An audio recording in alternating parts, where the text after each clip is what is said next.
Morning. Here it is. That's Hurricane Nate. And if you're just joining us, you're wondering, Hurricane Nate, it wasn't supposed to happen that quickly. Well, it definitely has happened that quickly. Let me take you full on this shot. This storm didn't interact much with the Yucatan over last night and overnight last night as well. It went through the Yucatan Channel and straight into the Gulf of Mexico. And you'll notice in this picture how it just flares up as it enters the Gulf of Mexico. Kind of falls off a little bit, and now it's flaring up once again.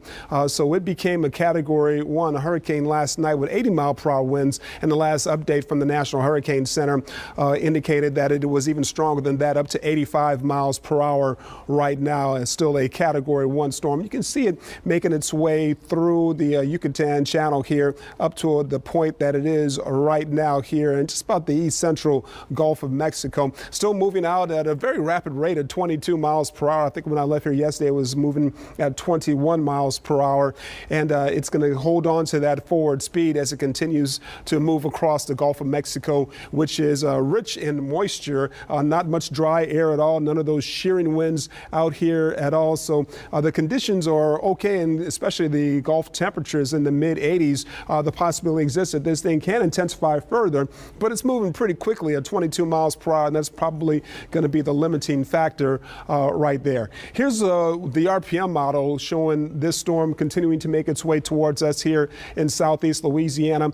This is the position of this storm at about 10 p.m. tonight. Looks like around Plaquemines Parish at that time, then making its way across St. Bernard into the Mississippi Gulf Coast overnight tonight and into your Sunday morning. But this model showing by 7 a.m. on Sunday, this storm is well away from us, making its way in from Mississippi into Alabama at that time. Not even much rainfall around here in southeast Louisiana into those mid to late morning hours on Sunday, and then it's going to make its way eventually over towards the northeastern part of the country, over towards Halifax, Nova Scotia as well, into Tuesday and Wednesday of next week. Now here is the National Hurricane Center forecast track for this storm, still maintaining that 85-mile-per-hour wind speed at 1 p.m. this afternoon, about 100 miles from the mouth of the Mississippi then as well. Still a Category 1 hurricane, and this model, the National Hurricane Center forecast track showing it making landfall on the Mississippi Gulf Coast. And notice the area of uncertainty includes parts of Alabama, but also parts of St. Tammany, St. Bernard, and Plaquemines parishes as well.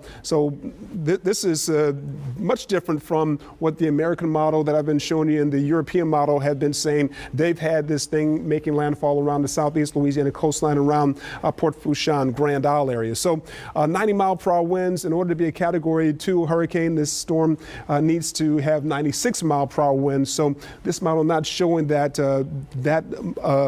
much intensification between now and when it makes landfall, and then it makes a right turn across the Tennessee Valley and into the northeastern part of the country, and then out over the North Atlantic where it will die out. So kind of interesting to see what's going to happen as the storm continues to close on southeast Louisiana and the Mississippi Gulf Coast between now and this afternoon and tonight. Here's a look at the current radar picture, and you can see the rainfall that's with us this morning. Some showers and some stormy weather headed towards Baton Rouge right now. We've got a lot of this is not quite reaching the ground across parts of the uptown, downtown area, Metairie, Kenner as well. But the rain that you see over Terrebonne Parish and Upper Lafourche parishes, they are experiencing that, some of that in St. Charles and St. John the Baptist as well.